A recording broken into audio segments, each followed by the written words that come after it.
My name is Ken Maiese. I'm from New Jersey University Health Sciences Center. And today my discussion focused on what we feel very important is the role of diabetes and its complications in the cardiovascular system. Diabetes affects multiple people across the world, more than 170 million, and by the year 2030 it's expected to maybe affect 400 million.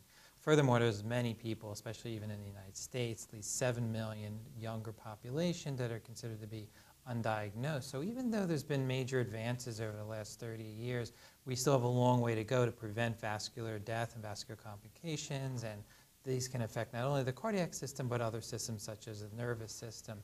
In today's talk, what we focus on, we're very interested in novel genetic pathways such as transcription factors. So I focused on the wingless pathway, sirtuins, which are known to increase cell longevity, and forkhead transcription factors. Now, these factors play many roles in cell protection, but also they involve in cell longevity. And it's very important to distinguish those two because one can protect cells, but they may not live very long, or one may extend cell longevity, but you don't acutely protect them during an injury.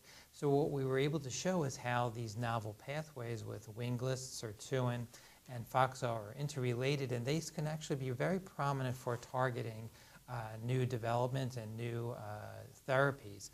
One of the important things is that they might extend to preventing atherosclerosis, helping the prevention of diabetic complications along the way.